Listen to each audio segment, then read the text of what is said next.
yang dari Mesir itu siapa yang dari Mesir itu dari Mesir itu ada Sungai Nil.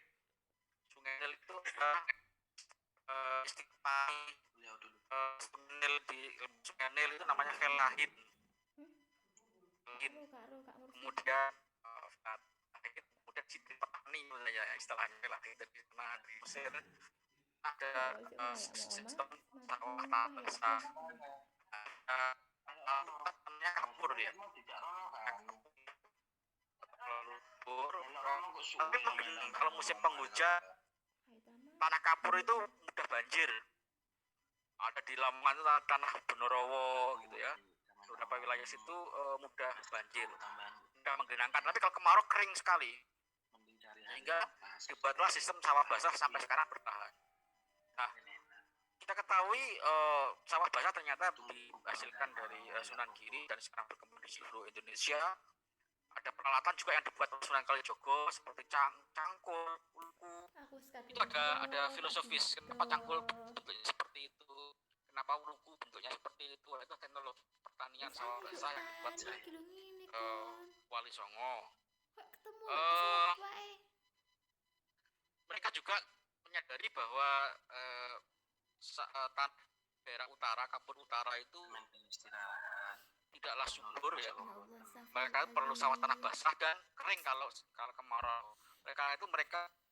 Beliau ini membuat sistem untuk menabung hujan di saat kemarau dan memanen hujan di saat penghujan. Menabung hujan, menabung air di saat penghujan dan memanen air di saat kemarau. Maka beliau para Wali Songonya membuat embung penampung air ya, atau waduk. Sekarang waduk embung. Karena di pantai utara di Kapur itu banyak terdapat dolin ya. Apa itu dolin? Dolin apa dolin? Ayo, ini geografi, saya tinggal jadi geografi nih toh. Masa nggak ngerti apa itu dolin?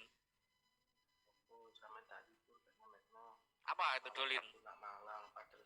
Wah, ini geologinya, geomorfologinya itu pertanyakan dolin nggak tahu, tanyakan ini.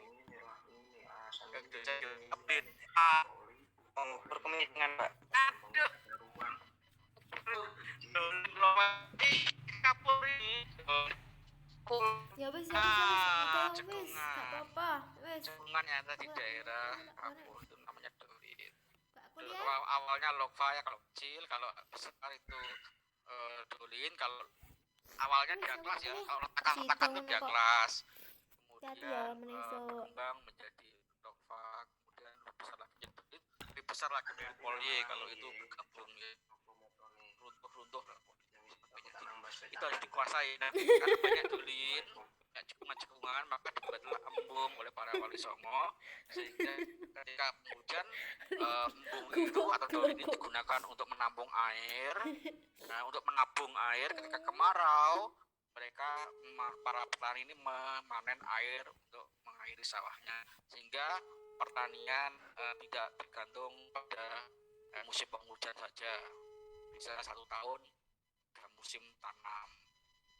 Nah, itulah Wali Songo ya, luar biasa. Tidak hanya ekonomi, tidak hanya agama, budaya, tetapi sampai ke pertanian juga dipikirkan semuanya.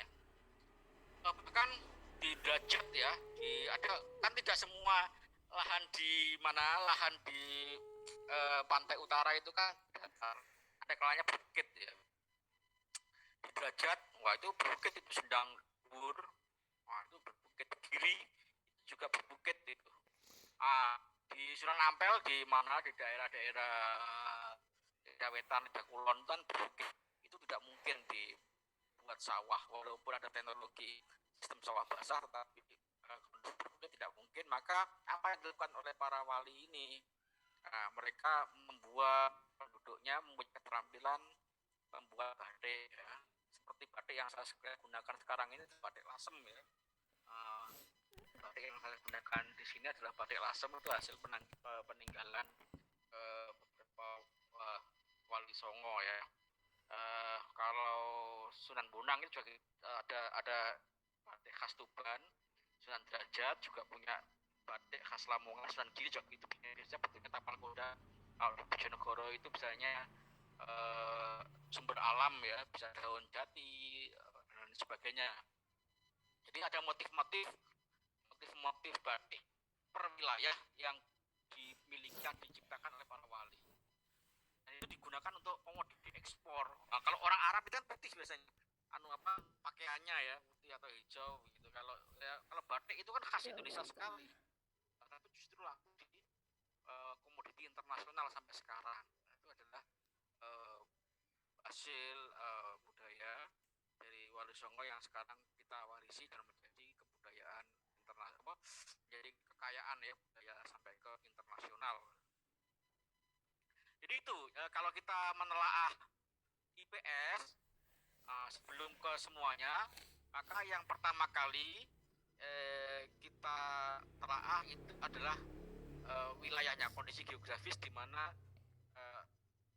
wilayah itu fenomena itu berada. Setelah itu bisa dilihat, dikomunikasikan, dihubungkan dengan ekonomi, kemudian dihubungkan dengan sosial budaya, sosiologi dan sebagainya. Mungkin ilmu sosial lainnya bisa digabungkan. Nah, itulah IPS sebenarnya seperti itu. Kalian sebagai mahasiswa geografi harus bangga bahwasanya ternyata IPS itu sebagai platform, geografi itu sebagai platform pembelajaran IPS. Kalau IPS dipegang bukan oleh anak geografi, itu kesulitan mengintegrasikan. Tapi kalau IPS dipegang oleh mahasiswa geografi, itu akan lebih mudah mengintegrasikan karena platformnya itu adalah geografi. Itu ya, jelas pengantar dari saya. Kemudian kondisi geografis suatu wilayah dapat menjadi peradaban awal dunia, mulai dari Sungai Nil, Mesir, Mediteran sampai ke Indonesia ya, dan itu bisa mempengaruhi kondisi geografis, itu bisa mempengaruhi peradaban suatu wilayah. Nah, kalau kita lihat Mesir, Sungai Nil dan dulu peradabannya itu sudah sampai 10.000 tahun yang lalu ya. Dan sampai sekarang piramid itu masih bisa bertahan. Kenapa seperti itu? Karena kondisi geografisnya relatif aman dari bencana. Sedangkan di Indonesia itu ini saya katakan banyak terjadi bencana banjir, gempa bumi, tsunami, letusan gunung berapi, longsor dan lain sebagainya, sehingga peradaban yang ada di Indonesia itu tidak bertahan lama. Kalian ketahui Borobudur itu kan hancur sekali ketika ditemukan di tahun 1800-an ya, ketika dipugar kena letusan gunung berapi. Padahal baru beberapa abad itu, baru abad ke-9 ya, baru abad ke-9. Bayangkan kalau Mesir itu 10.000 tahun ketika Fir'aun berkuasa, ini lama sekali perbandingannya, tapi masih bertahan. Sedangkan Indonesia baru beberapa abad, baru 10 abad saja sudah hancur. Majapahit itu abad ke-13 ya, sekarang kan kita abad ke-21, Majapahit itu abad ke-13 atau katakanlah 800 tahun yang lalu gitu ya. Sekarang sudah hancur peradabannya. Mesir itu ya 10.000 tahun yang lalu, bayangkan. Sekarang masih utuh karena kondisi tadi. Jadi peradabannya karena kondisi geografis sehingga kondisi peradabannya masih utuh. Dengan demikian maka fenomena-fenomenanya bisa menjadi pusat peradaban pada masa lalu. Nah, kalau kita belajar masalah IPS, sebenarnya fenomena-fenomena IPS tidak lepas dari latar geografis saya katakan tadi. Apapun itu, fenomena sejarah, fenomena ekonomi, maupun fenomena sosial tidak lepas dari latar geografis. Ada di sini ya, kalau saya sampaikan di makalah saya, kenapa sih kerajaan Mataram kuno dari Jawa Tengah itu dipindah ke Jawa Timur waktu zamannya Empu Sendok ya, ke Watu Galuh ya, di daerah sekitar Jombang. Ada yang mengatakan karena itu adanya serangan Putra Dewa dari Sriwijaya yang tidak menyetujui kakaknya Pramodya Wardhani menikah dengan Rakai Pikatan. Pramodya Wardhani itu kakaknya Balaputra Dewa, ini beragama Buddha. Itu di Mataram Utara, Mataram Selatan itu Rakai Pikatan dari Wangsa Sanjaya beragama Hindu. Ada pernikahan pernikahan politik dua agama ya, Buddha dan Hindu menikah di Mataram baru.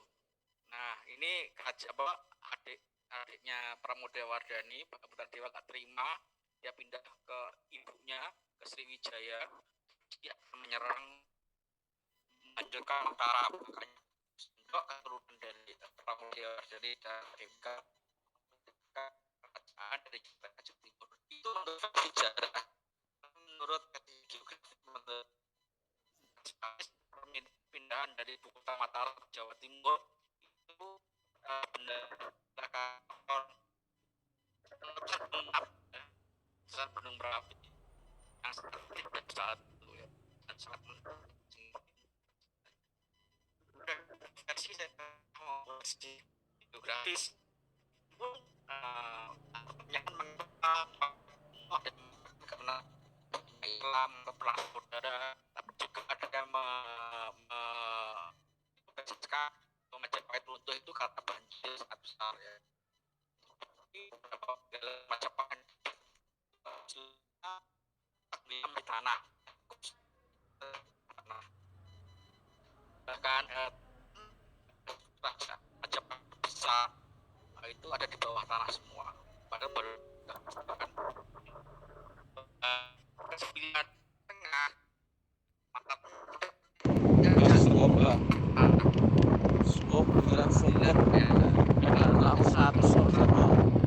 Majapahit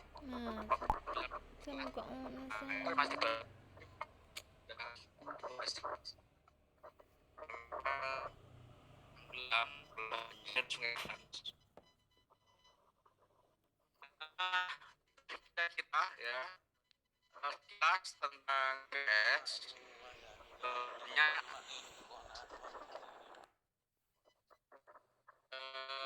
aku pengen cerita.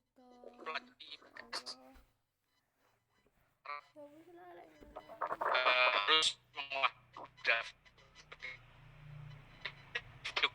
aktifin anak di rumah terkacau itu manusia yang lain seperti cara kesatuan sosial dan ya perspektif sosiologi kira-kira saya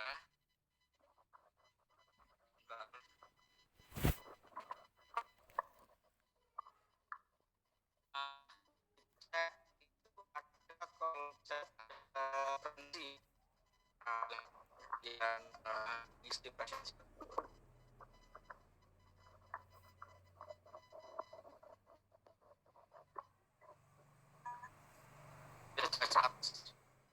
terus daftar kehidupan. Bahkan kalau ada pertanyaan, kayaknya kalau pertanyaan ini repot ya. Jadi kalau kalian bertanya